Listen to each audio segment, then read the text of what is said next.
special honor for me to be here. Thanks for the leadership giving me this chance and to be here with all of you great saints, great people that I admire and respect. All of you are great heroes in faith, and definitely are very inspired to see your faith and the way that you have been spreading the gospel all around Tamil Nadu, and also to see even today just traveling all the way from faraway places, coming here on a holiday, leaving your family and spending this time together. Amen. So I appreciate your willingness to learn.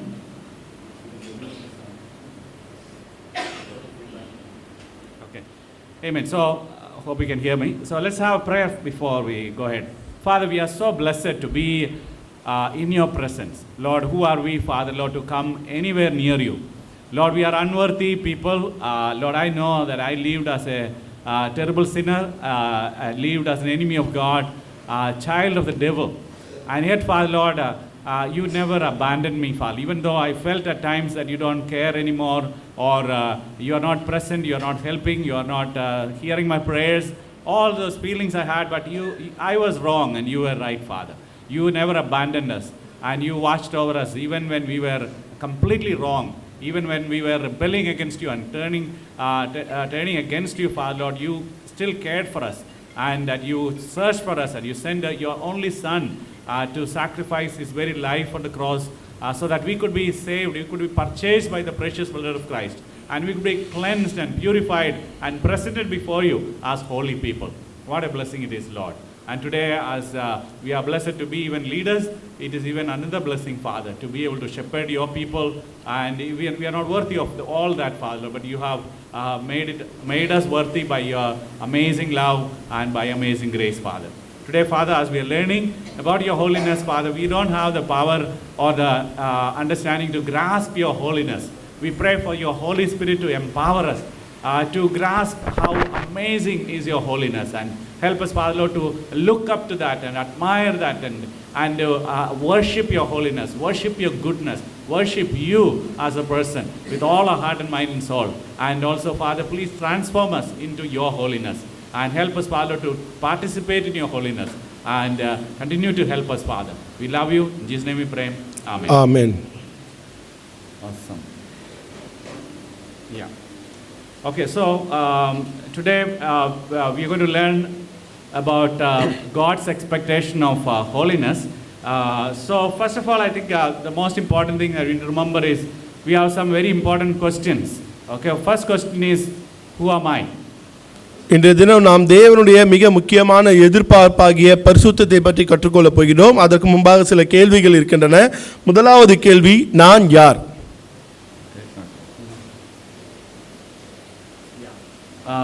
So it's important for us to know who am I, but for that we need to know whose am I, or who do I belong to.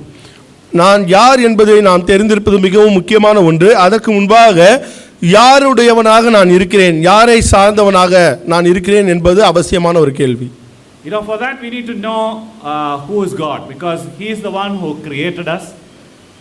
We did not create ourselves. We did not plan where to be born or which family to be born in or how we look or nothing, right? It is God who created. So we need to know him first. நாம் யார் என்பதை தெரிந்து கொள்வதற்கு முன்பாக தேவன் யார் என்று தெரிய வேண்டியது அவசியமாக இருக்கிறது.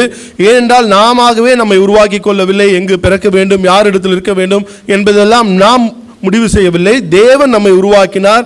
தேவன் நம்மை எங்கு வைக்க வேண்டுமோ அங்கு வைத்தார். அதனால் தேவன் யார் என்பதை நாம் தெரிந்திருப்பது மிக முக்கியமான ஒன்று. So who am I is not defined by me, but by the one who owns me. நான் யார் என்பது என்னை பொறுத்ததாக அல்ல, யார் என்னை சொந்தமாக்கி கொண்டாரோ, யார் எனக்கு சொந்தக்காரராக இருக்கிறாரோ அவரை பொறுத்தது. You know, God is definitely far above anyone or anything. We cannot ever fully grasp how wonderful he is. தேவன் என்பவர் அவர் எவ்வளவு அற்புதமானவர் என்பது மிக பெரிய விஷயம். நம்மால் அதை முழுமையாக அறிந்து புரிந்து கொள்ள முடியாத அளவுக்கு மிக பெரிய தேவனாகவே அவர் இருக்கின்றார். Right? God himself has revealed a lot of things about himself, and also people who tasted and known him also have revealed some things about him. தேவன் தாமே அவர் யார் என்பதை நாம் உணரும்படியாக ருசிக்கும்படியாக நமக்கு காண்பித்திருக்கின்றார். அவர் மாத்திரமன்றி அவரை ருசித்து அனுபவித்த சில நபர்களும் கூட தேவன் யார் என்பதை நமக்கு சொல்லி இருக்கின்றார்கள். Here we see Hannah, she is praying to God, praising God. In 1 Samuel chapter 2 verse 2 she says, there is no one like the Lord, for there is none besides you. There is no rock like our God. அன்னாளை பற்றி நாம் வாசித்தோமேயானால் அவர் தேவனை அறிந்தவராக தேவனை ருசித்தவராக இருக்கின்றார். அவர் 1 Samuel புத்தகம் 2ஆம் அதிகார வசனம் 2 சொல்கின்றார், கர்த்தரை போல பரிசுத்தம் உள்ளவர் இல்லை, உம்மை அல்லாமல் வேறொருவரும் இல்லை, எங்கள் தேவனை போல ஒரு கன்மலையும் இல்லை என்று சொல்கிறார். ஆமென். Amen. So what is the first thing she says? There is no one holy like him. முதலாவது அவர் சொல்லக்கூடியவர் தேவனை போல கர்த்தரை போல பரிசுத்தமானவர் யாரும் இல்லை என்று சொல்கிறார். So anyone who knows God, the first attribute of God that comes to them is holiness of God. யாராவது ஒருவர் தேவனை பற்றி தெரிந்திருக்கிறார்கள் என்றால் முதலாவதாக தேவனுடைய பண்பாக அவர்கள் உணரக்கூடியது பேசக்கூடிய விஷயம் தேவனுடைய பரிசுத்தம். In Isaiah chapter 6 we'll just read verses 1 to 4. Yesterday in this service here we studied a lot about that, but I'm not going to depth, so I would request, if you didn't attend the service yesterday, please listen to that, because I'm not going to cover all that, but briefly we just talked about Isaiah 6. நேற்று தினம் இந்த இடத்தில் நடந்த ஆராதனையின் போது இந்த வசனங்களை நான் சொல்லியிருந்தேன். நீங்கள் நேற்று தினம் ஆராதனையில் இங்கு கலந்து கொள்ளவில்லை என்றால் தயவு செய்து கவனமாக இந்த வசனங்களை கவனிக்கும்படி கேட்டுக்கொள்கிறோம். இந்த வசனங்களிலிருந்து நாம் விரைவாக வாசிக்கலாம்.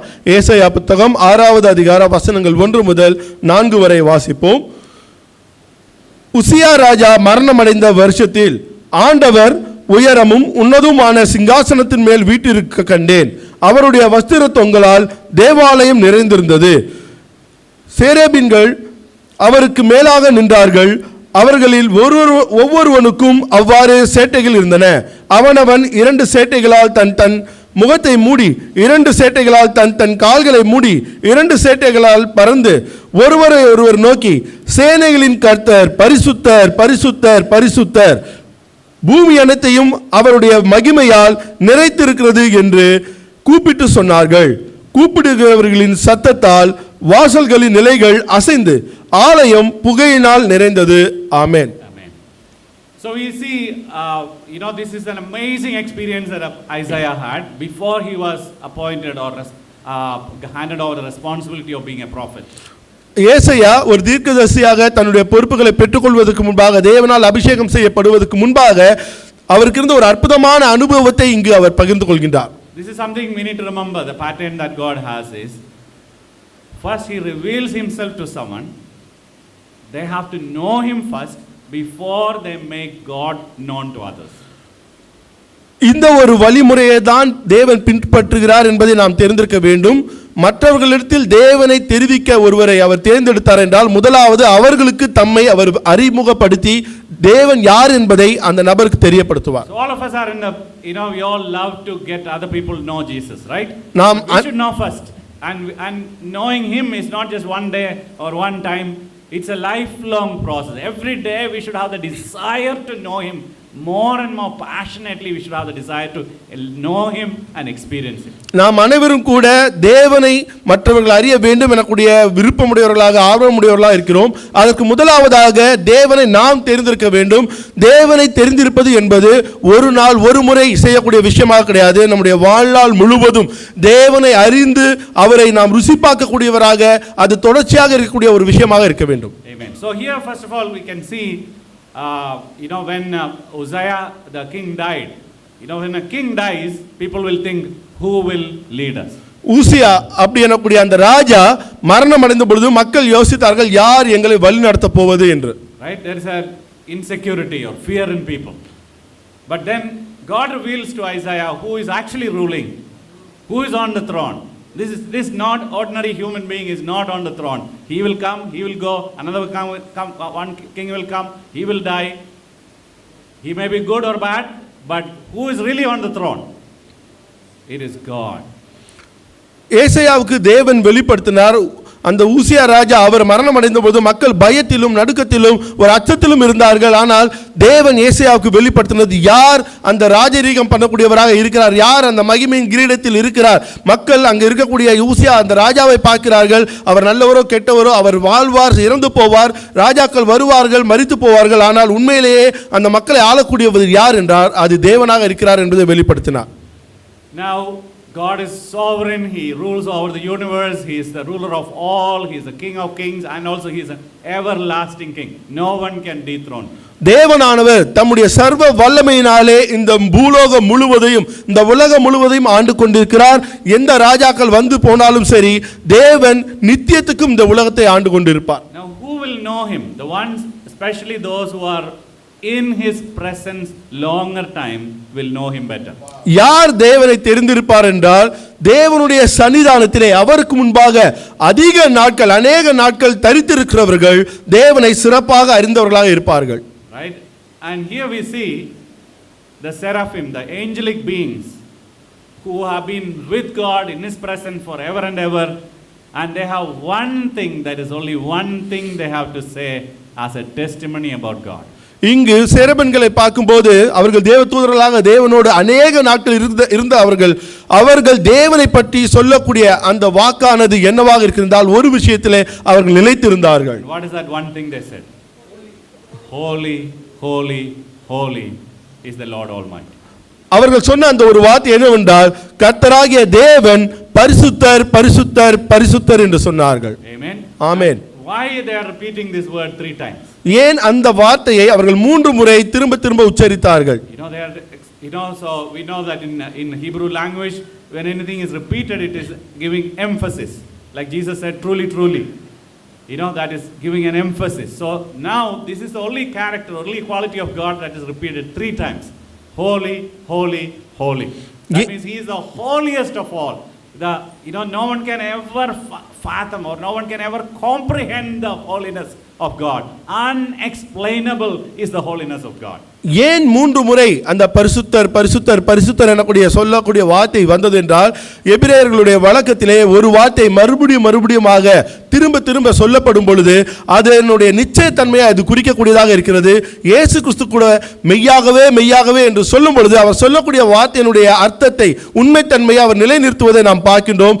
அப்படியாக வேதாகமத்திலே தேவனை பற்றி சொல்லக்கூடிய இந்த பரிசுத்தர் எனக்கூடிய வார்த்தை 3 முறை வெளிப்படுத்தும் போது அதனுடைய நிச்சயத்தன்மை உண்மையாகவே யாரும் அதனோடு ஒப்பிடப்பட முடியாத அளவுக்கு பெரிதான தனித்துவம் வாய்ந்த ஒரு நிலையிலே தேவன் இருக்கிறார், அவருடைய பரிசுத்தம் இருக்கிறது என்பதை அது நிலைக்குள்ள வைக்கிறது. Amen.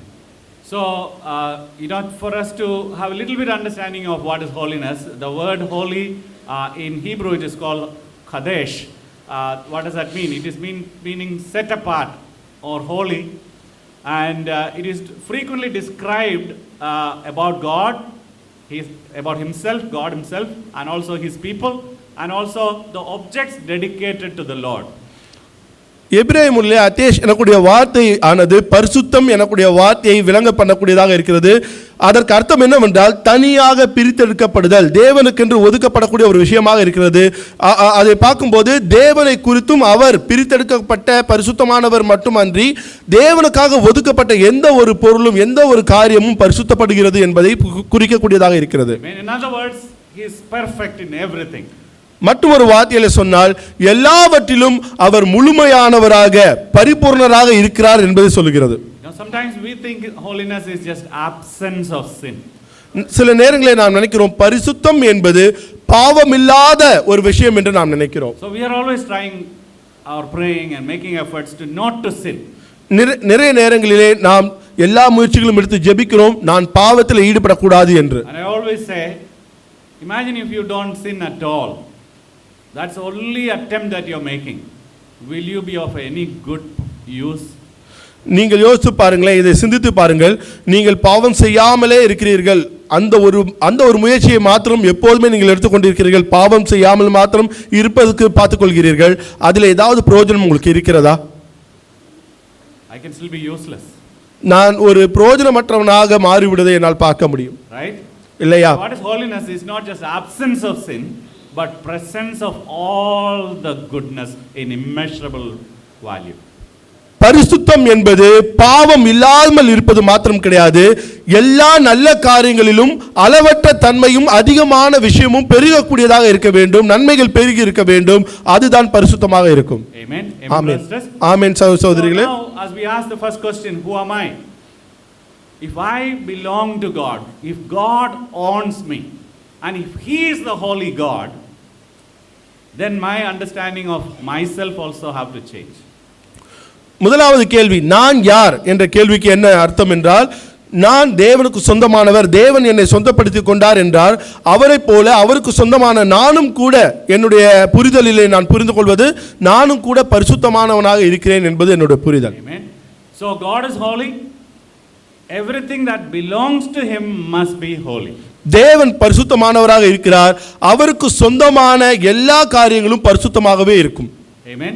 Amen. So like God is set apart. Set apart means different. You know the Hebrew Greek word for holy is hagios. Hagios means different. Different. Like temple is different from any other building. You know, like that, different. God is different. There's no one like Him. He is different. In the same way, when we belong to God, we should also be different and also set apart for God. That means we are here only for His service. தேவன் பரிசுத்தர் எனப்படும் பொழுது கிரேக்க மொழியிலே அலியோஸ் என்று சொல்லப்படுகிறது. அதுக்கு தேவன் பிரித்தெடுக்கப்பட்டவர், தனித்துவம் வாய்ந்தவர், எல்லாவற்றை காட்டிலும் அவர் விசேஷமானவர் என்பது அர்த்தமாக இருக்கும். எல்லா கட்டிடங்களும் ஒன்றாக இருக்கலாம், ஆனால் தேவனுடைய ஆலயம் கட்டிடமாகவே இருந்தாலும் அது வேறாக இருக்கிறது. அதுபோல தேவன் பிரிக்கப்பட்டவர், தனித்துவம் வாய்ந்தவராகவே இருக்கின்றார். So what should be our response to this holy God? இப்படிப்பட்ட பரிசுத்த தேவனுக்கு நாம் எப்படியாக பதில் சொல்ல வேண்டும்? So that is our response to that holiness of God is reverence. நாம் அப்படிப்பட்ட பரிசுத்தமான தேவனுக்கு செய்ய வேண்டிய பதில், கடனாக விஷயம், திரும்ப செய்ய வேண்டிய விஷயம் என்னவென்றால் அவருக்குரிய மரியாதையை, மதிப்பு மரியாதையை நாம் கொடுக்க வேண்டும். Reverence also is defined as fear of God many times in the Bible. அதை பயபக்தி என்று சொல்லலாம், வேதத்திலே தேவனுக்கு பயப்படுதல் என்றும் கூட அதை சொல்லலாம். This also can be called worship. அதே நேரத்தில் அதை ஆராதனை என்றும் நாம் சொல்லலாம். Amen, brothers. ஆமென் சகோதரர்களே. So we revere Him, we worship Him, we admire Him only if we know who He is and how holy He is. அவர் யார் என்றும் எவ்வளவு பரிசுத்தமானவர் என்பதை நாம் தெரிந்திருக்கும் பொழுதே நாம் அவரை தொழுது கொண்டு ஆராதனை செய்து பயபக்தியுடனே கூட அவரை நாம் அணுக முடியும். Amen. Amen, brothers. Amen. And so there are many passages where God is telling us how to revere Him. A few things. There's a person by name R.C. Sproul. He's a great scholar who has written a lot about God's holiness. Okay, so there is one quote I will read for you. It says, "If you don't delight in the fact that your Father is holy, holy, holy, then you are spiritually dead." You may be in a church, you may go to a Christian school, but if there is no delight in your soul for the holiness of God, you don't know God. You don't love God. You are out of touch with God. You are asleep in His character. R.C. Sproul எனக்கூடிய ஒரு எழுத்தாளர் தேவனை பற்றியும் தேவனுடைய பரிசுத்தத்தை பற்றியும் எழுதியிருக்கிறார். அவர் எழுதிய சில வார்த்தைகளை நான் உங்களுக்காக வாசிக்கின்றேன். நீங்கள் உங்களுடைய தகப்பனாகிய தேவன் பரிசுத்தர் பரிசுத்தர் பரிசுத்தர் எனக்கூடிய விஷயத்திலே நீங்கள் மூழ்கவில்லை, கொண்டாடவில்லை என்றால் நீங்கள் ஆத்மீகமாக மரித்த ஒரு நபராகவே இருக்கின்றீர்கள். நீங்கள் ஒருவேளை சபைக்கு செல்லலாம், ஒரு கிறிஸ்துவ பள்ளிக்கூடத்திற்கு செல்லலாம், பட் ஆனாலும் கூட நீங்கள் தேவனுடைய பரிசுத்தத்திற்காக உங்களுடைய எண்ணங்கள், உங்களுடைய ஆத்துமா ஏங்கவில்லை, அதில் குதூகலம் கொண்டாடவில்லை என்றால் நீங்கள் தேவனை அறியாதவர்களாக இருக்கிறீர்கள்.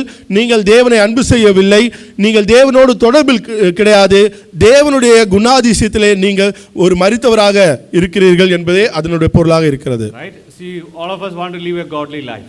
நாம் அனைவரும் தேவனுக்கு ஏற்ற ஒரு வாழ்க்கையை வாழ வேண்டும் என்று நினைக்கிறோம். We want to train our people, our church to be godly. நம்முடைய மக்களும் நம்முடைய சபையும் தேவபூர்வமாக இருக்க வேண்டும் என்று நாம் பயிற்சி கொடுக்கின்றோம்.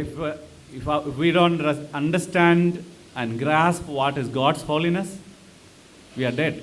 We are in the wrong place. We are in the wrong path.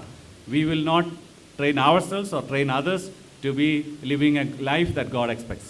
நாம் தேவனுடைய பரிசுத்தம் என்னவென்று என்பதை பற்றி கொள்ளாமல் போனாலோ அதை புரிந்து கொள்ளாமல் போனாலோ நாம் ஒரு தவறான இடத்தில் தவறான பாதையில் இருக்கிறோம். நம்முடைய நேரத்தையும் நம்மை சார்ந்து இருக்கக்கூடிய மக்களுடைய நேரத்தையும் நாம் வீணடிக்கின்றோம். This is one of the first scriptures where God is mentioning the word reverence. Here it says, Leviticus 19:30, observe my Sabbaths and have reverence for my sanctuary. I am the Lord. Amen. And so you can see how God is expecting people to have reverence. And Numbers chapter 20, we can see a few scriptures where when people encountered God, when they were entered into the presence of God, when they even had a very small little glimpse of God, how they responded. இங்கு என்னாம புத்தகத்தில் பார்த்தோமேனால் தேவனை மக்கள் அவருடைய சிறிதளவு கொஞ்சமாக அவரை பார்க்கும் பொழுது அவருக்காக எப்படி பயபக்தி நிறைந்தவர்களாக இருந்தார்கள் எனக்கூடிய சில வசனங்களை நாம் வாசிக்கலாம். So Moses, you can see here in Numbers 20, Moses and Aaron went from the assembly to the entrance of the tent of meeting and fell face down, and the glory of the Lord appeared to them. என்னாம புத்தகம் 20வது அதிகார வசனம் 6 நாம் பார்த்தோமேனால், அப்போது மோசேயும் ஆரோனும் சபையாரை விட்டு ஆசாரிப்பு கூடார வாசலில் போய் முகங்குப்புற விழுந்தார்கள், கர்த்தருடைய மகிமை அவர்களுக்கு காணப்பட்டது. ஆமென். First Chronicles 21, David, he was a king, and he looked up and saw the angel of the Lord standing between heaven and earth with a drawn sword in his hand extended over Jerusalem. Then he says, then David and the elders clothed in sackcloth fell face down.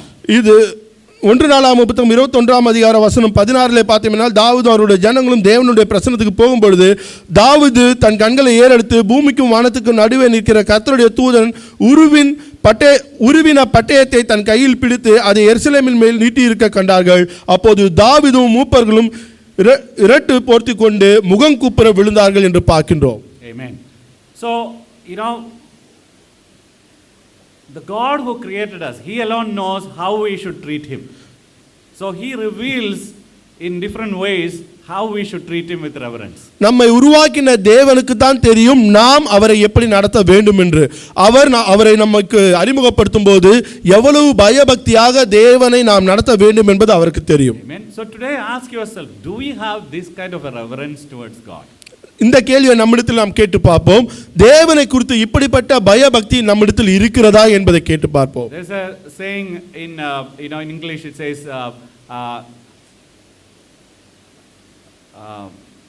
sorry, you forgot. Okay, so what breeds contempt? Familiarity breeds contempt. Familiarity breeds contempt. That means like, maybe first time I'm meeting John, I have maybe great respect. But as I keep meeting him, keep hanging out with him, keep even staying in his house and eat with him and all those things, slowly I start treating him as like my buddy. The respect is, I looked up to him like this. He's far above me. Then slowly, my respect, I start treating him almost as equal and probably even below me. So many times we treat even God like that. We have become so familiar with God. We say a name, God, Jesus, Father, all these words so often that we don't even mean what we don't even mean anything. We just treat Him as if He is just our buddy or something. ஆங்கிலத்தில் சொல்லப்படுவது போல அநேக முறை அடிக்கடிக்கு நாம் ஒருவரோடு கூட ஒரு நல்ல உறவுமுறையில் இருக்கும்போது அவர்களுக்கான ஒரு உயர்வான மதிப்பிலிருந்து நாம் பழக அவர்களுடைய மதிப்பின் தரத்தை குறைத்து நமக்கு ஈடாகவும் நம்மை போலவும் சில நேரத்தில் நம்மை விட குறைவான மதிப்பு கொடுத்து அவர்களை நடத்தக்கூடியவர்களாக இருப்போம். தேவனை பற்றி அறியும் பொழுது தேவனோடு கூட நமக்கு இருக்கக்கூடிய உறவிலே நாம் தினந்தோறும் நடக்கும் பொழுது நிறைய நேரங்களே தேவனை நாம் நடத்த வேண்டிய விதத்திலே அவருக்குரிய ஸ்தானத்திலே நடத்தாமல் சில நேரத்தில் அவருக்கான மரியாதையை நாம் குறைத்து விடுகின்றோம். So as we know that God alone knows how much reverence we should give to Him. So that's why He spelled out so many commands in the Bible, so many laws in the Bible to teach man how to show reverence to God. தேவனுக்கு மாத்திரமே தெரியும் நாம் எவ்வளவு மரியாதையாக அவரை நடத்த வேண்டும், எவ்வளவு பயபக்தியாக அவரை நாம் நடத்த வேண்டும் என்பது அவருக்கு தெரியும். அதனால் தான் வேதாகமத்திலே நிறைய கட்டளைகளையும் நிறைய சட்ட திட்டங்களையும் நமக்காக அவர் கொடுத்திருக்கிறார். Not only just commands, but also sometimes God gave experiences to people to show how awesome He is. நிறைய நேரங்களில் கட்டளைகள் மாத்திரம் கிடையாது, அனுபவங்களையும் மக்களுக்கு கொடுத்திருக்கிறார். எவ்வளவு அற்புதமான தேவன் அவர் என்பதை அவர்கள் உணரும்படியாக. So we know that Israelites were slaves in Egypt. They lived there for 400 years. and they lived among the pagans, lived in pagan culture, among all those who are following idol worship for hundreds of years, right? 400 years, it's a long time. So they had actually not seen a prophet for generations. They haven't heard the word of God for generations. They haven't even seen any glimpse of his glory for generations, right? And now God is bringing them out of Egypt and bringing them into the promised land. So before that, throughout the wilderness, God has been training them through these experiences, through these visions, and through the way that he communicated with them. He was teaching them how awesome he is. So that the whole point was so that they will revere him.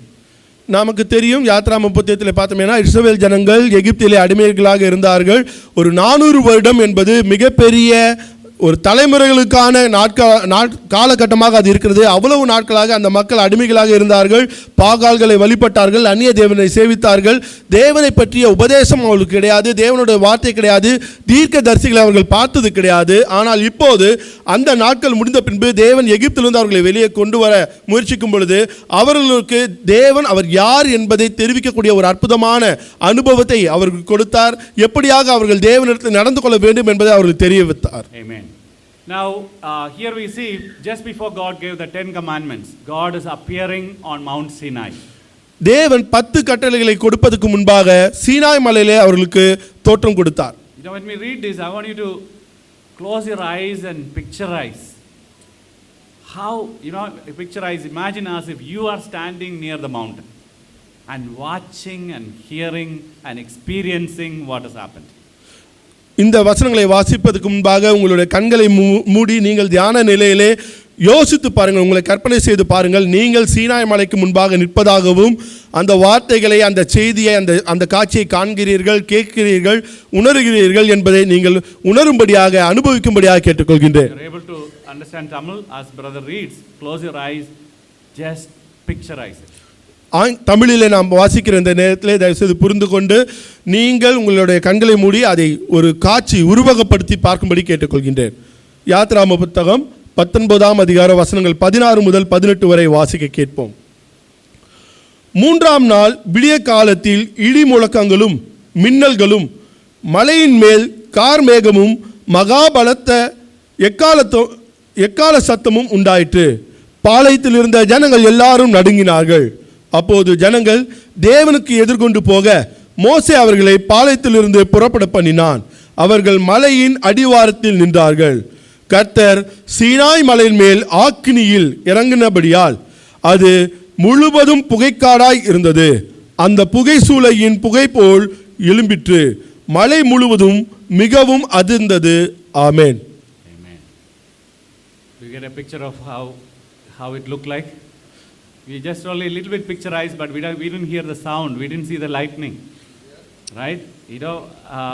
When we are now in Kerala, in our area there's a lot of lightning, and sometimes when the lightning strikes and the thunder is almost like a bomb explosion.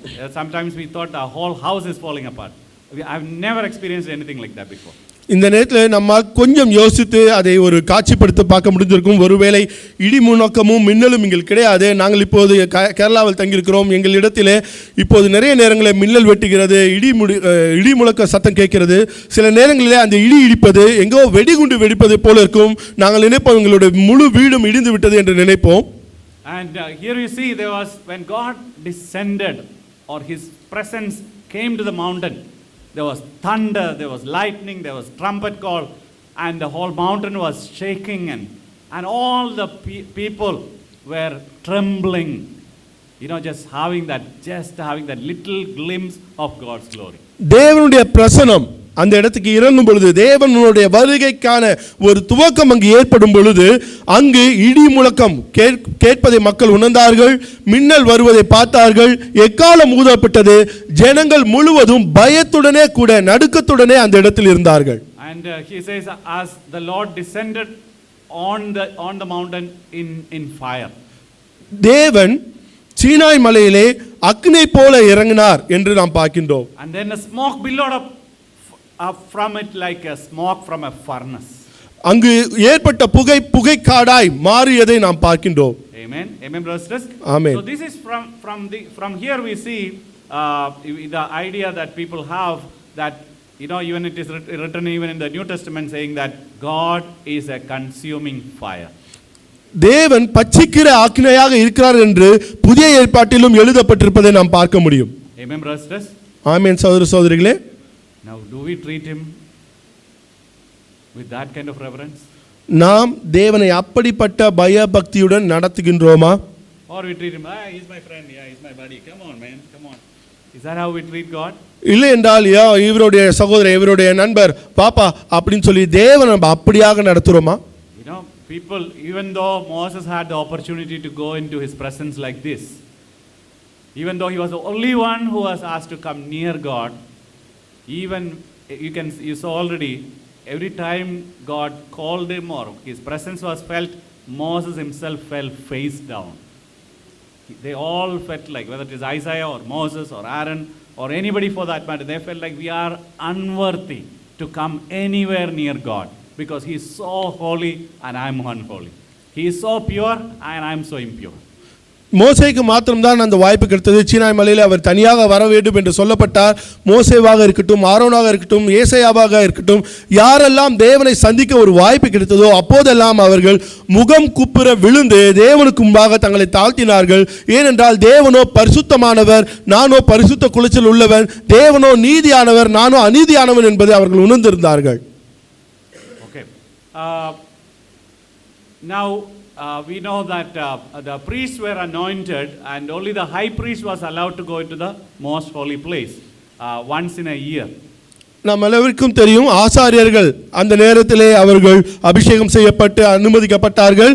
வருஷத்துக்கு ஒரு முறை பிரதான ஆசாரியன் மாத்திரமே மகா பரிசுத்த ஸ்தலத்துக்குள்ளாக போக முடியும். அப்படியாக ஒரு கட்டளை இருந்தது. Right, even the priests had to be sanctified. Everything that has to come into the presence of God had to be sanctified. அந்த பிரதான ஆசாரியனாக இருந்தாலும் சரி, தேவனுக்கு முன்பாக போகக்கூடிய எந்த விஷயமாக இருந்தாலும் சரி, அது பரிசுத்தமாக்கப்பட வேண்டும். Amen. So how they were sanctified? I had another scripture basically. It shows that as we know, blood has to be sprinkled on them. அவர்கள் சுத்திகரிக்கப்படுவது, பரிசுத்தமாக்கப்படுவது எப்படி என்றால் அவர்களை சுத்தி அதற்கு மேலாக ரத்தம் தெளிக்கப்பட்டிருக்க வேண்டும். Before Aaron could be entering into being a priest, for anointing him as a priest, there had to be blood of the lamb has to be taken, applied on his thumb and also in his ears, earlobe and thumb of the feet. So the blood of the lamb had to be sprinkled. So that was the process of sanctifying. Sanctifying means to be made holy. Only after being made holy through the blood, the person could come into the presence of God. ஆசாரியர்களாக இருந்தாலும் சரி, தேவனுக்கு முன்பாக போகக்கூடிய எந்த விஷயமாக இருந்தாலும் சரி, அவர்கள் சுத்திகரிக்கப்பட வேண்டும், பரிசுத்தமாக்கப்பட வேண்டும்.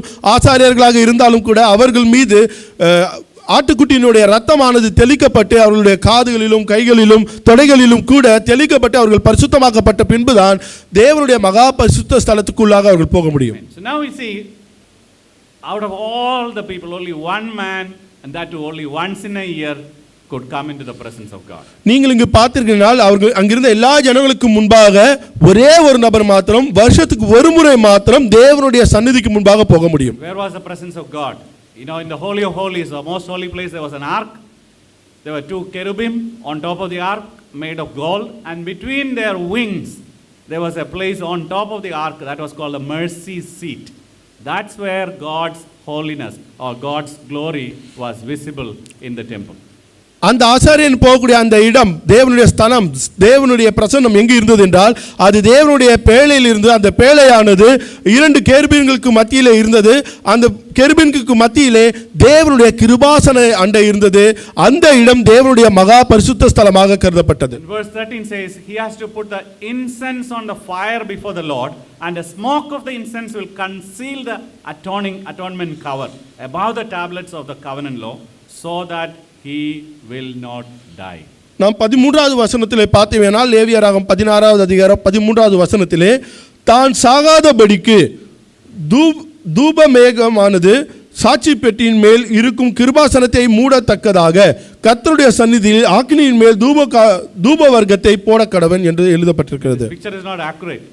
So Aaron is supposed to hold the incense in his hand, a vessel with incense, and then put fire, and then put incense. So between him, imagine if God's presence is here. God, this is the mercy seat. Between God's glory and between him, there has to be this smoke. Smoke will be like a curtain between him and God. இந்த புகைப்படமானது அங்கிருந்த படமானது சரியானது கிடையாது. ஆரோனானவர் அந்த தூப கலசத்தை தன்னுடைய கையில் ஏந்திருக்க வேண்டும், நெருப்பானது அவருடைய கையில் இருக்க வேண்டும், அவர் தூப வர்க்கத்தை அதில் போட வேண்டும். தேவனுடைய கிருபாசனத்தை அண்டைக்கும் அவருக்கும் நடுவிலே அந்த தூப வாசனையானது, அந்த புகையானது இருக்க வேண்டும். Amen. Amen. Why is that? ஏன் அப்படியாக? No one can see God and to survive. That means if anyone see God, they will die. தேவனை முகமுகமாக பார்த்த யாரும் உயிரோடு இருக்க முடியாது. யாராவது தேவனை முகமுகமாக பார்த்தால் அவர்கள் மரித்து போவார்கள். Amen. And this is not even his full glory. This is just a sign of his presence, isn't it? Right? Even then, we know that God does not live on a temple built by hands. Right? But his glory was there. Even a little bit of that glory. Not even the full glory. If his full glory comes, the whole temple will be consumed. Right? And even that little, the little glimpse of God's glory, no one can see and live. Even the high priest, he was anointed by the blood of the Lamb, and he was consecrated, made holy, and yet he should not even look at the glory of God. இதை பார்த்தோமேனால் இது தேவனுடைய முழுமையான பரிசுத்த பிரசன்னம் கிடையாது. அவர் தன்னுடைய சிறிதான அளவிலே அவருடைய பரிசுத்த இடத்துல நாம் இருக்கிறோம். அங்கு தேவனுடைய மகிமையை மாத்திரம்தான் நான் பார்க்கின்றோம். அவர் முழுமையாக வந்தால் அந்த தேவாலயம் முழுவதும் அழிந்து போகும். அவர் யாராலும் பார்க்க முடியாது.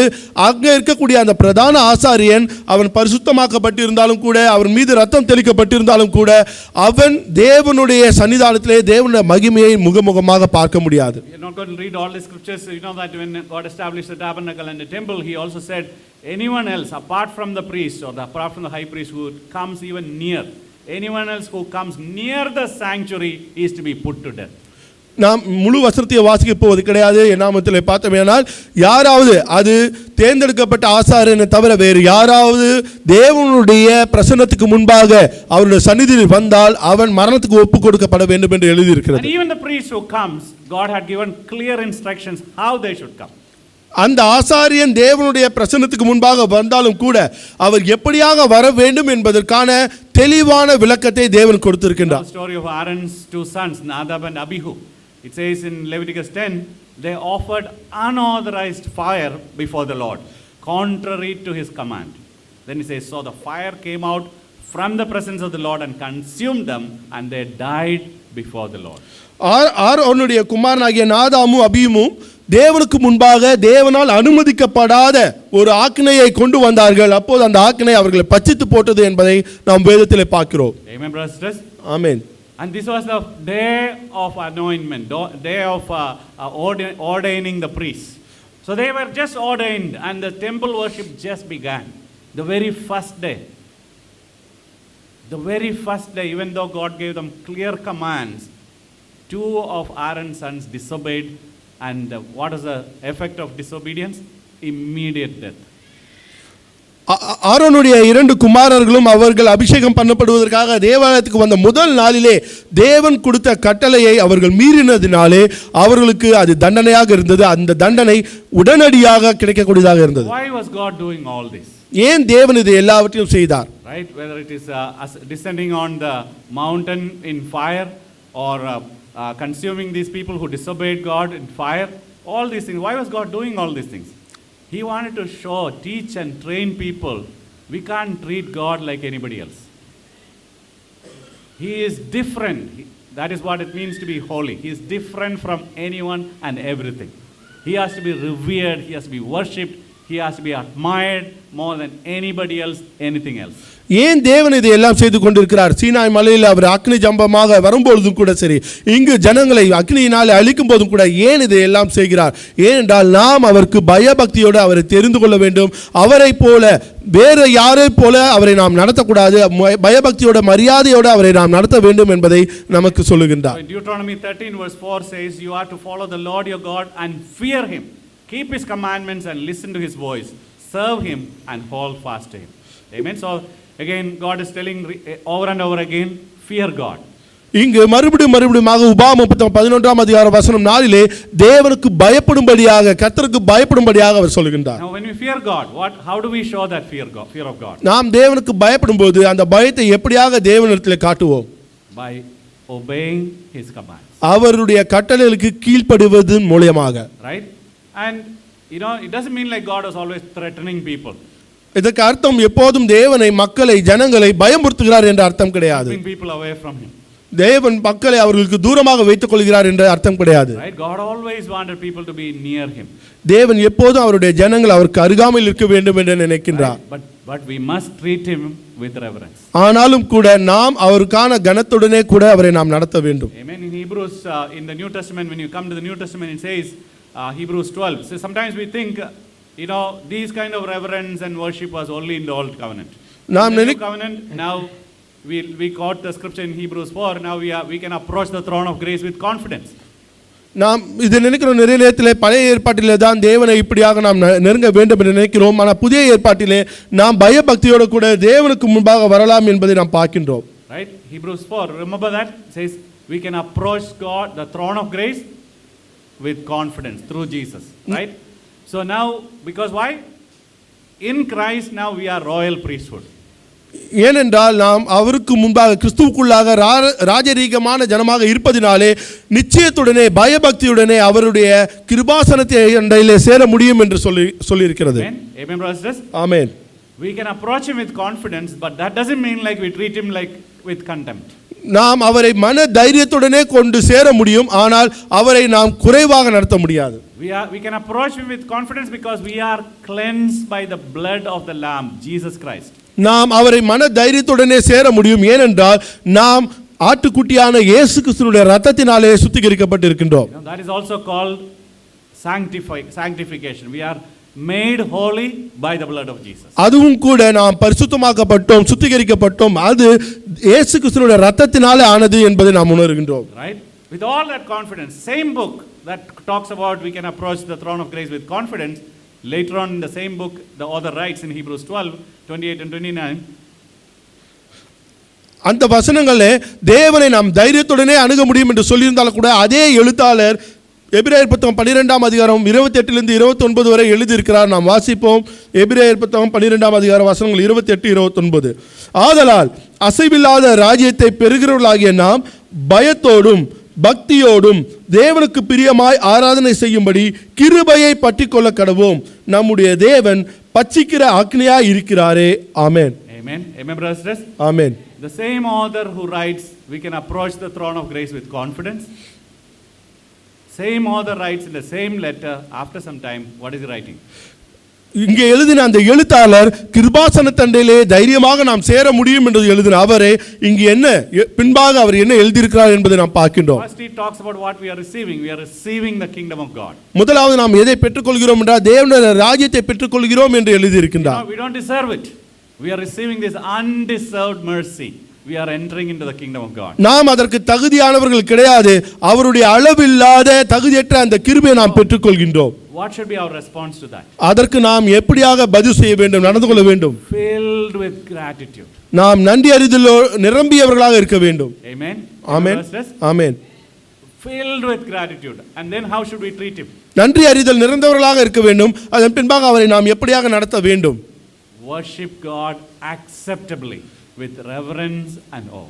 பய பக்தியுடனே கூட தேவனை ஏற்றுக்கொள்ளும் விதமாக ஆராதிக்க வேண்டும். Amen, brothers and sisters. ஆமென் சகோதரிகளே. So whether it is in the old covenant or the new covenant, all humans are commanded to worship God with reverence and awe.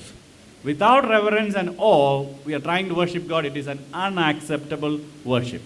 It's just like Nadab and Abihu offering unauthorized fire. பழைய உடன்படிக்கையாக இருந்தாலும் சரி, புதிய உடன்படிக்கையாக இருந்தாலும் சரி, பய பக்தியுடனே கூட தேவனை நாம் ஏற்றுக்கொண்டு அவரை ஆராதிக்க வேண்டும்.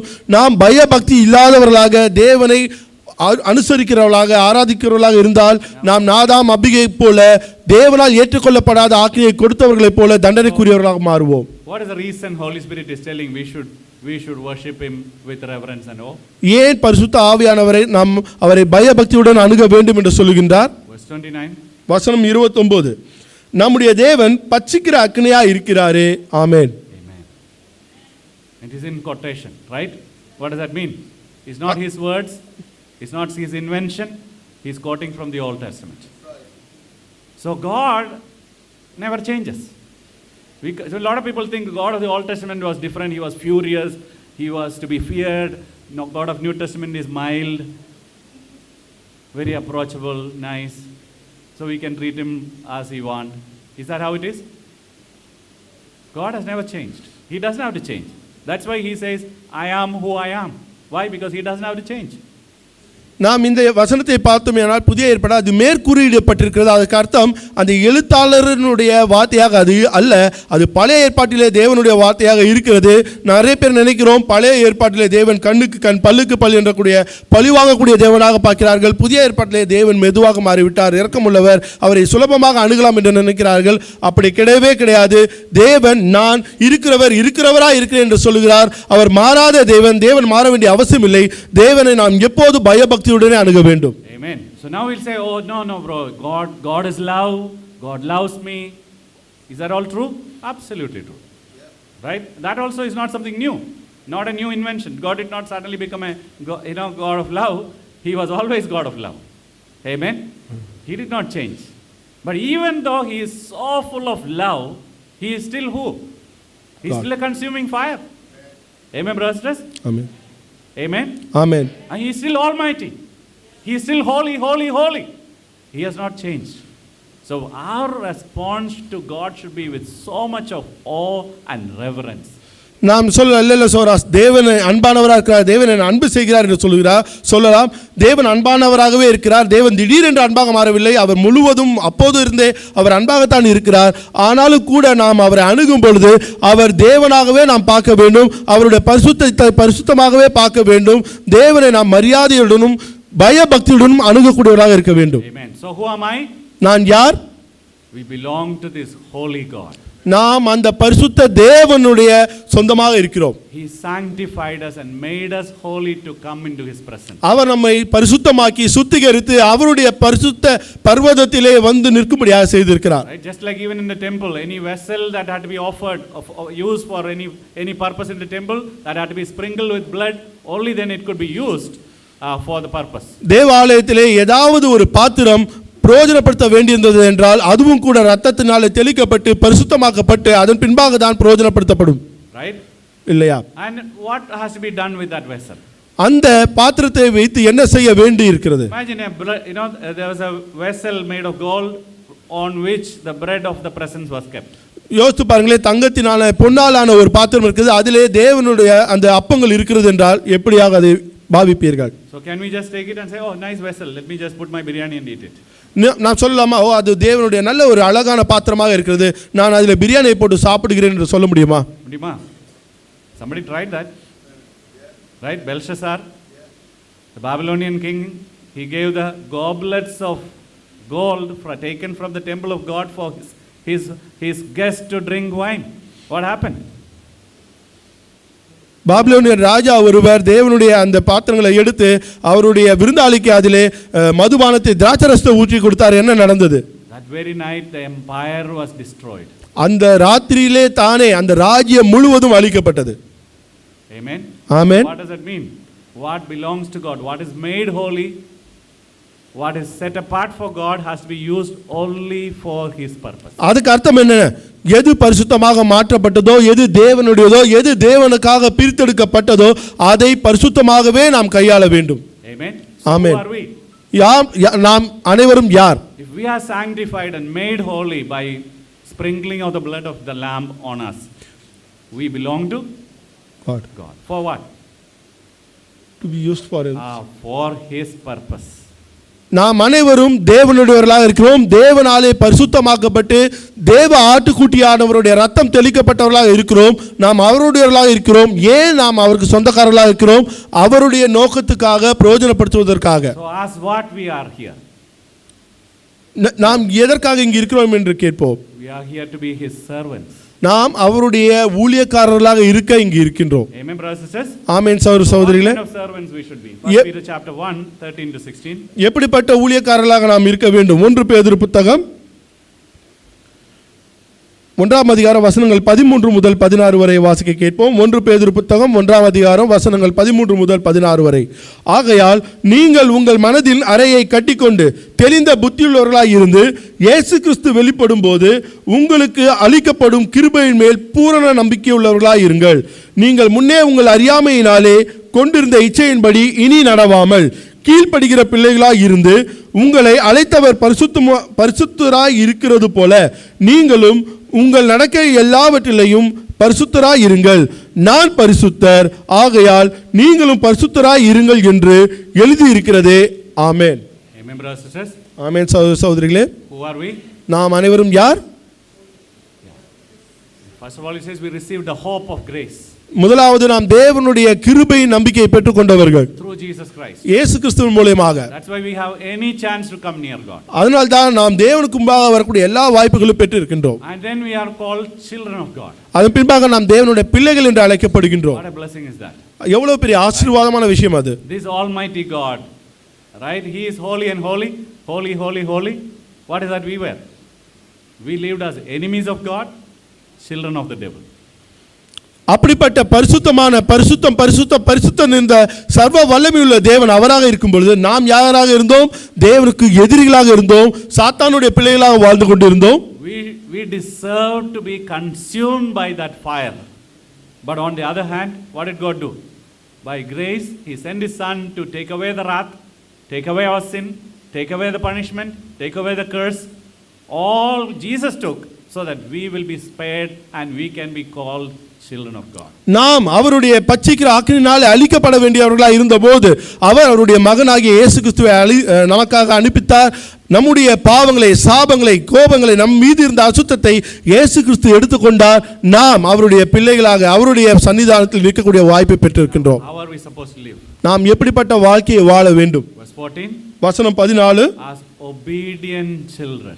கீழ்ப்படுகிற பிள்ளைகளாக வாழ வேண்டும். That means what? There are disobedient children also, right? அதுக்கு அர்த்தம் என்ன? கீழ்ப்படியாத பிள்ளைகளும் கூட இருக்கிறார்கள். Both are children. இரண்டு பேருமே பிள்ளைகள் தான். Right? Every human being is created by God. They all can be called children of God. But what is the difference? Many are disobedient children, only few are obedient children. எல்லாருமே தேவனுடைய பிள்ளைகள் தான். தேவன் தான் உருவாக்கினார். இரண்டு விதமான பிள்ளைகள் இருக்கிறார்கள். நிறைய பேர் கீழ்ப்படியாத பிள்ளைகளாக இருக்கிறார்கள். மிக குறைவான அளவிலே கீழ்ப்படுகின்ற பிள்ளைகள் இருக்கிறார்கள். How should those obedient children should live? Verse 15 says, 14 says, do not conform to the evil desires when you lived in ignorance. கீழ்ப்படியாத பிள்ளைகள் எப்படி இருக்க வேண்டும் என்றால், நீங்கள் முன்னே உங்கள் அறியாமையினாலே கொண்டிருந்த இச்சைகளின்படி இனி நடவாமல். Right? We all know, right? If we have to tell about all our life in the past, we all have so much of horrible stories to share about how we lived in ignorance. நம்முடைய கடந்த கால வாழ்க்கையை பற்றி நாம் எல்லோரும் சொல்ல ஒரு கதை வைத்திருப்போம். அதை சொன்னோம் என்றால் எவ்வளவு ஒரு மோசமான வாழ்க்கையை நாம் நம்முடைய அறியாமையினாலே வாழ்ந்தோம் என்று நமக்கு தெரியும். Right? With all those evil desires, that's not the way we should live anymore. Once you are a child of God, once our identity changes, we should change from inside out. நாம் அந்த அறியாமையில் இருக்கும்போது இச்சைகளினாலே நிரம்பிய பிள்ளைகளாக வாழ்ந்திருந்தோம். முதலாவதாக நாம் தேவனால் தேர்ந்தெடுக்கப்படும் பொழுது, அவரால் எடுத்துக்கொள்ளப்படும் போது வெளியே மாத்திரமில்லை உள்ளாந்திர எண்ணத்திலும் நாம் மாற வேண்டும். Verse 15, how we should live? Just as He who called you is holy, so be holy in all you do. 15வது வசனத்திலே நாம் எப்படி வாழ வேண்டும் என்று சொல்லப்பட்டிருக்கிறது. உங்களை அழைத்தவர் பரிசுத்தராய் இருக்கிறது போல நீங்களும் உங்கள் நடக்கை எல்லாவற்றிலும் பரிசுத்தராய் இருங்கள் என்று சொல்லப்பட்டிருக்கிறது. Again he is quoting it as it is written. Where is it written? In Leviticus. He is quoting from there, be holy because I am holy. மறுபடியுமாக அது மேற்கூறியிடப்படுகிறது. ஏனென்றால் அது லேவியராகம புத்தகத்திலிருந்து எழுதப்பட்டிருக்கிறது. நான் பரிசுத்தராய் இருக்கிறது போல நீங்களும் பரிசுத்தராய் இருங்கள் என்று சொல்லப்படுகிறது. Very important. Remember, this part was written first for Israel. ஒரு விஷயத்தை நாம் புரிந்து கொள்ள வேண்டும். இந்த பகுதியானது முதலாவது இஸ்ரவேல் ஜனங்களுக்காக எழுதப்பட்டது. Right? God brought them out of Egypt, made them holy, passed through the Red Sea. That was kind of a baptism. Right? And made them holy, gave them the commands of God, made them to be a holy nation of God, a nation of priests. That's what God called them. தேவன் எகிப்திலிருந்து இஸ்ரவேல் ஜனங்களை அழைத்தார். அவர்களுக்கு ஞானஸ்தானம் கொடுத்து பரிசுத்தப்படுத்துவது போல சிவந்த சமுத்திரத்தை அவர்கள் கடப்பது அவர்கள் ஞானஸ்தானமாக இருந்தது. தேவன் அவர்களை பரிசுத்தமாக்கி அவருடைய ஜனமாக, அவருடைய பரிசுத்த ஜனமாக மாற்றிக்கொண்டார். Only to those people in this whole world God revealed His holiness. இந்த உலகத்தில் இருந்த எல்லா ஜனங்களுக்கும் மத்தியிலே அங்கு இருந்த அந்த ஜனங்களுக்கு, அவருடைய தேர்ந்தெடுக்கப்பட்ட அந்த ஜனங்களுக்கு மாத்திரம் தேவன் தன்னை வெளிப்படுத்தினார். Then He told them, be holy because I am holy. அதன் பின்பாக அவர் சொன்னார், நீங்கள் பரிசுத்தமாய் இருங்கள் ஏனென்றால் நான் பரிசுத்தமாய் இருக்கிறேன் என்று சொன்னார். Did they follow that? அவர்கள் அதை கடைபிடித்தார்களா? Did they follow? That is why they were rejected. அவர்கள் அதை பின்பற்றினார்களா? இல்லை. அதனால்தான் அவர்கள் நிராகரிக்கப்பட்டார்கள். Right? Amen, brothers? Amen. Now that's why 1 Corinthians writes, why all these stories of the Old Testament are written down as a warning for those who are receiving the new covenant. ஏன் 1 கொரிந்தியரில் அதுதான் எழுதப்பட்டிருக்கிறது. ஏன் இந்த எல்லா கதைகளும் இந்த கடந்த நடவடிக்கைகள் எல்லாம் எழுதப்பட்டிருக்கின்றால் புதிதான கட்டளைகளை பெற்றுக்கொள்பவர்களுக்கு அது எச்சரிக்கையாக இருப்பதற்காக எழுதப்பட்டிருக்கிறது. Amen, brothers? Amen. Now who really lived up to this? இப்படிப்பட்ட காரியங்களை கைக்கொண்டு முழுமையாக நடந்த ஒரு நபர் யார்? Only Jesus. இயேசு கிறிஸ்து மாத்திரமே. That's why Jesus is called the true Israel. அதனால் தான் இயேசு உண்மையான இஸ்ரவேல் என்று அழைக்கப்படுகின்றார். Whatever Adam and Eve failed, whatever Israel failed, Jesus was successful. Amen. He is the only one who lived fully according to the will of God, where God Himself was able to testify and say, here is my son, I am well pleased with him. எந்த விஷயத்தில் எல்லாம் ஆதாமும் ஏவாளும் தோற்று போனார்களோ, இஸ்ரவேல் ஜனங்கள் எல்லாம் தோற்று போனார்களோ, அதிலே இயேசு கிறிஸ்து முழுமையாக கட்டளைகளை கைக்கொண்டு நடந்தார். அதனால்தான் தேவன் தாமே அவர் என்னுடைய ஜனம், அவர் என்னுடைய நேசகுமாரன் என்று அவருக்காக சாட்சி கொடுத்தார். Now what do we call ourselves? நாம் நம்மை எப்படியாக அழைத்துக் கொள்கின்றோம்? As a group. ஒரு குழுவாக. What do we call? நாம் நம்ம என்ன என்று அழைத்துக் கொள்கிறோம்? Church. சபை. Right? What is church? சபை என்றால் என்ன? The body of Christ. கிறிஸ்துவனுடைய சரீரம். So how should the body of Christ be? கிறிஸ்துவனுடைய சரீரம் எப்படியாக இருக்க வேண்டும்? Should only the head be holy? தலை மாத்திரம் பரிசுத்தமாக இருந்தால் போதுமா? Right? Every part of the body of Christ has to be holy. And how? That's why it is written here. This is the new covenant. Just as He who called you, be holy, as in what? Is it about some things or sometimes? It says here, in all you do. That means that all the time. கிறிஸ்துவனுடைய சரீரத்தில் கூடிய ஒவ்வொரு அவயங்களும் பரிசுத்தமாகவே இருக்க வேண்டும். அதனால தான் இந்த வசனம் சொல்லுகிறது, நீங்கள் எதையெல்லாம் செய்கிறீர்களோ, எப்போதெல்லாம் செய்கிறீர்களோ எல்லாவற்றிலும் பரிசுத்தமாக இருங்கள் என்று சொல்லப்பட்டிருக்கிறது. Amen, brothers and sisters. ஆமென் சகோதர சகோதரிகளே. Is this how we live? இப்படியாகத்தான் நாம் வாழ வேண்டும். Is this how we are living? அப்படியாகத்தான் நாம் வாழ்ந்து கொண்டிருக்கின்றோமா? This is what we should ask. அதைத்தான் நாம் கேட்க வேண்டும். So we are leaders, brothers and sisters. If we are leaders, we are supposed to be leading by example. We can't just tell people do something what we are not doing. Then we are called hypocrites. நாம் தலைவர்களாக இருக்கிறோம் சகோதர சகோதரிகளே. நாம் தலைவர்களாக இருந்தோமேயானால் மற்றவர்களை வழி நடத்த வேண்டும். அதற்கு அர்த்தம் மற்றவர்களுக்கு செய்ய வேண்டும் என்று சொல்லக்கூடிய காரியத்தை நாம் செய்யாமல் போனோமே என்றால் நாம் மாயக்காரர்களாக மாறிவிடுகிறோம். Amen. Amen. So God, we know that in the past when Jesus came, He rejected all the hypocrites. He was furious about the hypocrites who was supposed to be acting as religious, acting as religious leaders, acting as God's messengers, but they were all rejected by God. Why? Because they were hypocrites. அதனால் தான் இயேசு கிறிஸ்து முதலாவதாக மதவாதிகளையும் மதபூர்வமாக நடக்கிறேன் என்று சொல்பவர்களையும் வெறுத்தார். அவர்களை கடிந்து கொண்டார். ஏனென்றால் அவர்கள் மாயக்காரர்களாக இருந்து தேவனுடைய மதத்தை பரப்புகிறோம் என்று சொல்லியும் தங்களை அதன் பிரகாரம் செய்யாதவர்களாக காண்பித்தார்கள். Amen. Amen, brothers. Amen. So how should we live? What is holiness? In Strong's numbers, the word holy or hagios is described like this. Primarily, it denotes something that is set apart for a special purpose, often in a religious or spiritual context. In the New Testament, it is frequently used to describe God, the Holy Spirit, and the believers who are set apart for God's purpose. It conveys the idea of moral purity, sanctity, and consecration. Amen. So what does that mean? Now we call Holy Spirit, right? Why? Why? ஏன் நாம் பரிசுத்த ஆவியானவரை என்று சொல்கிறோம்? பரிசுத்த ஆவியை நாம் சொல்கிறோம் ஏன் என்று சொல்கிறோம்? We don't call him just the Spirit. அவரை ஆவியானவர் என்று மாத்திரம் சொல்வது கிடையாது. Right? We always address him as what? Why? Because he is the Spirit of God. நாம் ஆவியானவர் என்று மாத்திரம் சொல்லாமல் பரிசுத்த ஆவியானவர் என்று சொல்கிறோம். ஏனென்றால் அவர் தேவனுடைய ஆவியானவராக தேவனிடத்திலிருந்து வந்தவராக இருக்கிறார். Spirit belongs to God. ஆவியானவர் தேவனுக்கு உரியவராக இருக்கிறார். So if we call ourselves children of God, நாம் who do we belong? நாம் நம்மை தேவனுடைய பிள்ளைகள் என்று சொன்னோமே, ஆனால் நாம் யாருடையவர்களாக, யாருக்கு சொந்தக்காரர்களாக இருக்கின்றோம்? What is that we are doing? Like God, you are holy, you be holy. Holy Spirit, you be holy.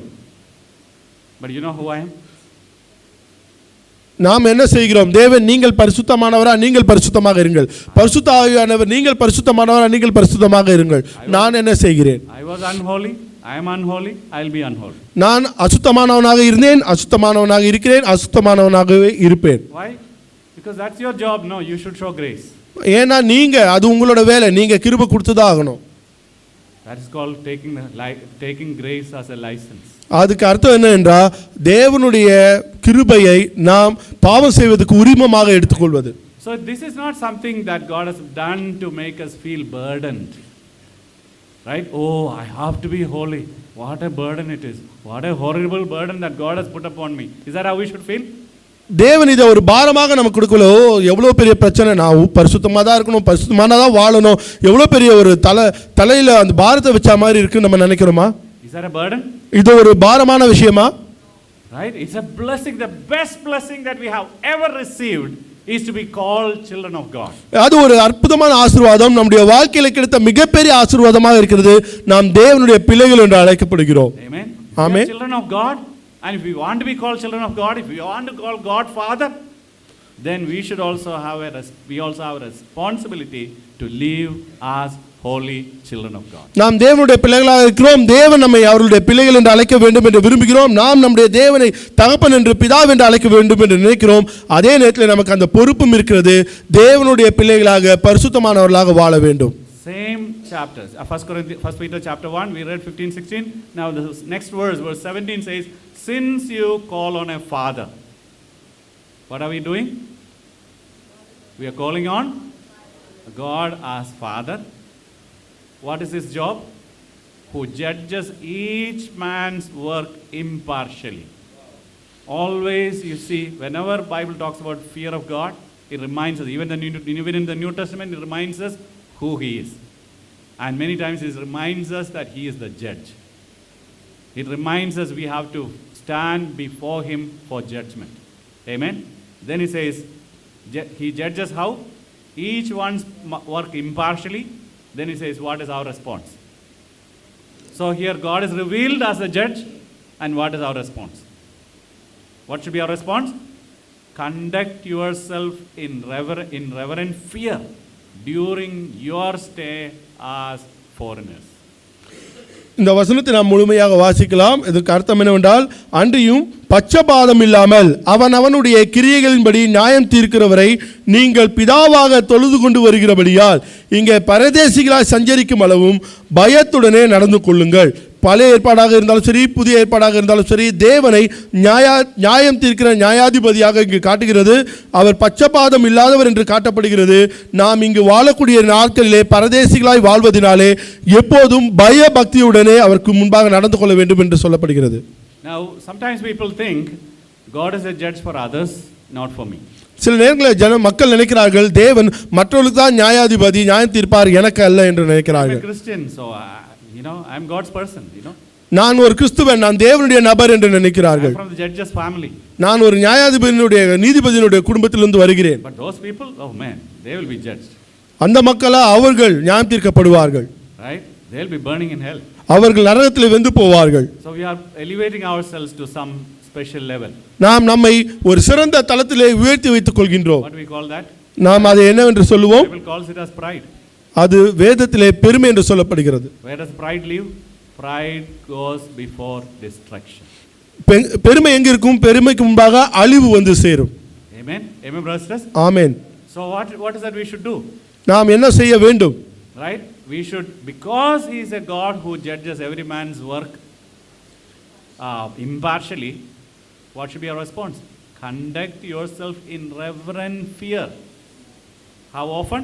During your days as foreigners.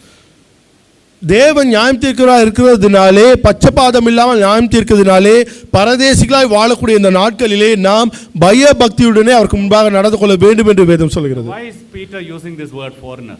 ஏன் பரதேசிகள் எனக்கூடிய அந்த வார்த்தையை பேதுரு இங்கு பிரயோஜனப்படுத்துகிறார்? So we remember, we define the word hagios or holy means what?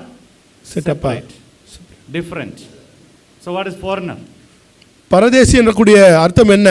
நான் பார்த்தோம் என்றால் அகேஸ் எனக்கூடிய அந்த பரிசுத்தம் என்பதற்கு பிரித்தெடுக்கப்பட்டவர்கள். We are living in this world, but do we belong to this world?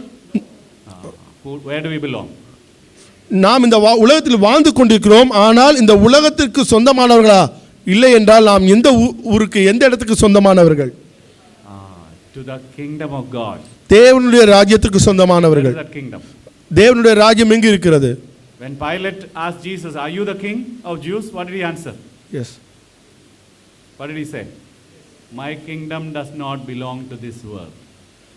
Right? He didn't say that I am not a king. But what did Jesus say? My kingdom doesn't belong to this world. பிலாத்து இயேசுவினிடத்திலே நீங்கள் ராஜாவா என்று கேட்கும் பொழுது இயேசு என்ன பதில் சொன்னார்? நான் ராஜா இல்லை என்று சொன்னார். என்னுடைய ராஜ்யம் இந்த உலகத்துக்கானது அல்ல என்று சொன்னார். We are called children of God. If we claim to be children of God, we belong to the kingdom of God. நாம் தேவனுடைய பிள்ளைகள் என்று சொல்லிக் கொள்கிறோம், தேவனுடைய பிள்ளைகளாக இருப்பதிலே பெருமை கொள்கிறோம். அப்போது நாம் தேவனுடைய ராஜ்யத்துக்கு சொந்தமானவர்களாக இருக்கின்றோம். So while we are still living in this world, how should we live?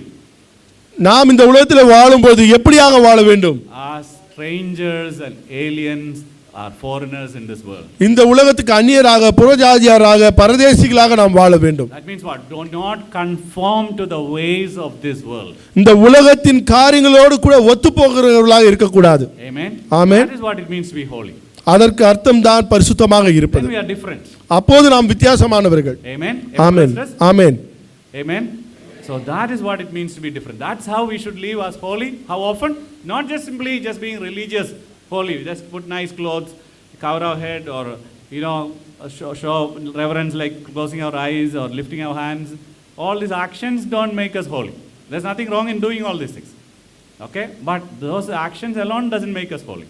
It all belongs to, because God is not just only looking at our appearance, but God is looking at our attitude, our thoughts, our mindset. Amen.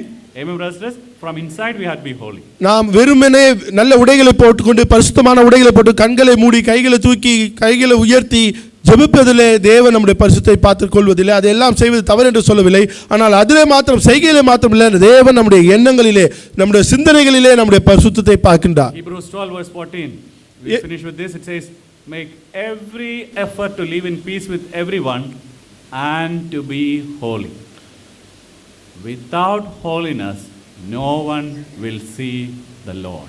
எபிரேயர் புத்தகம் 12ஆம் அதிகாரம் வசனம் 14 வாசித்து இதோடு கூட நாம் இந்த ஆராதனை முடிக்கலாம். எபிரேயர் புத்தகம் 12ஆம் அதிகாரம் வசனம் 14. யாவரோடும் சமாதானமாய் இருக்கவும் பரிசுத்தமுள்ளவர்களாய் இருக்கவும் நாடுங்கள். பரிசுத்தம் இல்லாமல் ஒருவனும் கர்த்தரை தரிசிப்பதில்லையே. ஆமென். So why should we be holy? ஏன் நாம் பரிசுத்தமாக வாழ வேண்டும்? Do you want to see God? நீங்கள் தேவனை பார்க்க வேண்டும் என்று நினைக்கிறீர்களா? Why are we Christians? நாம் ஏன் கிறிஸ்தவர்களாக இருக்கின்றோம்? A lot of people think I became a Christian so that I can be part of a church.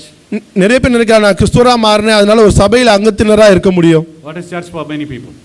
நிறைய நபர்களுக்கு சபை எதுக்காக இருக்கு? It's a nice place where we get friends. இது ஒரு நல்ல இடம், நிறைய நண்பர்கள் கிடைப்பாங்க. What is people's testimony many times? I was never treated with respect, but when I came to church, I was treated with so much respect, so much love. நிறைய பேர் சாட்சி கொடுக்கும்போது நீங்க பார்த்திருப்பீங்க, அவங்க சொல்லக்கூடிய விஷயம் வெளியே எனக்கு மரியாதையே கொடுக்க மாட்டாங்க, ஆனால் நான் சபையில் வரும்போது நிறைய அன்பு கிடைச்சது, நிறைய மரியாதை கிடைச்சதுன்னு சொல்லுவாங்க. All these wonderful people are so, they even came to my house, They even invited me to their house and gave me food to eat. Wow. This is awesome. இங்க இருந்த மக்கள்லாம் அற்புதமானவங்க, ரொம்ப நல்ல மக்கள். அவங்களாம் எங்க வீட்டுக்கு வந்திருக்காங்க தெரியுமா? என்ன அவங்க வீட்டுக்கு கூப்பிட்டு சாப்பாடு கொடுத்துருக்காங்க. Right? When I'm in hospital, many people come to visit me. நான் மருத்துவமனையில் அனுமதிக்கப்பட்டிருக்கும் போது நிறைய நபர்கள் வந்து என்னை பார்த்தாங்க. When I lost job, they brought grocery for me. நான் எனக்கு வேலை இழந்த ஒரு காலகட்டத்தில் எனக்கான உணவுப் பொருட்களை, மளிகை சாமான் எல்லாம் கொடுத்தாங்க. We have a lot of fun, we have a lot of food, we have a lot of fellowship, we have a lot of picnics. எங்களுக்கு நிறைய அங்க கேளிக்கைகள் இருக்கும், நாங்க ஒண்ணா சாப்பிடுவோம், வெளியே போவோம், ஊர்களுக்கு போவோம். If that is our definition of our church, should we call it church? அப்படிதான் சபையினுடைய அர்த்தம் இருந்துச்சுன்னா அதை சபைன்னு நம்ம சொல்லுவோமா? It can be a social organization, it can be an entertainment center. அது ஒரு கேளிக்கைக்கான இடமா இருக்கலாம், இல்லைன்னா ஒரு சமூக உதவி செய்யக்கூடிய மையமாக இருக்கலாம். Is that how we treat church? அப்படிதான் நம்ம சபையை நடத்தணுமா? Is that how we are training our people to treat church? இப்படிதான் நம்ம சபையை நடத்தணும்னு மக்களை நம்ம பயிற்சிக்குள்ள கொண்டு வரோமா? If our mindset don't change, we don't train others also. நம்மளுடைய சிந்தனை மனப்பான்மை மாறலைன்னா நம்ம மக்கள் இடத்துல அந்த மனப்பான்மையை கொண்டு போக மாட்டோம். What are we here for? நாம் எதற்காக இங்கே இருக்கின்றோம்? Because we are blessed by the grace. While we were objects of the wrath of God, the grace of God came through Jesus. We are made holy and made us children of God. நாம் தேவனுடைய ஆக்கினைக்கு சொந்தக்காரர்களாக இருந்த போதிலே தேவனுடைய கிருபை நம்மை ரட்சித்து அவருடைய பிள்ளைகளாக மாற்றிக்கொண்டது. Amen, brothers. ஆமென் சகோதரர்களே. We are supposed to live. நாம் எப்படிப்பட்ட வாழ்க்கையை வாழ வேண்டும்? We are supposed to live as holy as He is holy. நாம் எப்படியாக வாழ வேண்டும் என்றால் அவர் பரிசுத்தராய் இருக்கிறது போல நாமும் பரிசுத்தர்களாக வாழ வேண்டும். Why is it written as He is holy? ஏன் அவர் பரிசுத்தமாய் இருக்கிறது போல என்று எழுதப்பட்டிருக்கிறது? We would define what holiness is. ஏன்னா நம்ம பரிசுத்தனா என்னன்றதை நம்ம முடிவு செய்யக்கூடியவங்களா இருப்போம். Right? இல்லையா? God said, as I am holy. அதனால தான் தேவன் சொல்றாரு, நான் பரிசுத்தராய் இருந்தது போல என்று சொல்றாரு. Your leaders are holy. உங்க தலைவர்கள் பரிசுத்தராய் இருக்கிறது போல என்று சொல்லவில்லை. Amen. Amen. Whose disciples we are? யாருடைய சீஷர்களாக நாம் இருக்கின்றோம்? Not Felix's, not Dilly Babu's. Right? We are disciples of Jesus. நாம் நம்முடைய சபையை வளர்த்தக்கூடிய சகோதரர்களுடைய சீஷர்கள் கிடையாது, நாம் இயேசு கிறிஸ்துவினுடைய சீஷர்களாக இருக்கின்றோம். So please go back and study one scripture, couple of scriptures I give you to meditate. More practically it talks about how we need to live. Romans 8, 1 to 17. நிறைய வசனங்களை நான் உங்களுக்கு சொல்றேன், அந்த வசனங்களை நீங்க பின்னாடி போய் படிச்சு பார்க்கலாம். நடைமுறையில் நீங்க எப்படியாக அப்படி நடக்க முடியும்னு சொல்லிட்டு நீங்க பார்க்க முடியும். ரோமர் புத்தகம் 8ஆம் அதிகாரம் 1 லிருந்து 17 வரை. அதேபடி Titus chapter 2, 11 to 14. தீத்து புத்தகம் 2ஆம் அதிகாரம் வசனங்கள் 11 லிருந்து 14 வரை. And 1 Thessalonians chapter 4, 1 to 8. 1 தெசலோனிக்கர் புத்தகம் 4ஆம் அதிகாரம் வசனங்கள் 1 முதல் 8 வரை. Amen. So study those things. Take some time to really go to a park or some place, study all the scriptures and really think, do I really want to see God? ஆமென். இந்த வசனங்களை வாசிங்க, அந்த வசனங்களோட வெவ்வேறு பகுதியில் வாசி பாருங்க. நான் உண்மையிலேயே தேவனை பார்க்கணும், தரிசிக்கணும்னு நினைக்கிறேனா? And remember, memorize the scripture. இந்த வசனத்தை ஞாபகப்படுத்திக்கங்க, மனப்பாடம் செய்யுங்க. Without holiness, no one will see God. பரிசுத்தம் இல்லாமல் ஒருவராலும் தேவனை காண முடியாது. Amen. To God be the glory. தேவனுக்கு மகிமை. ஆமென்.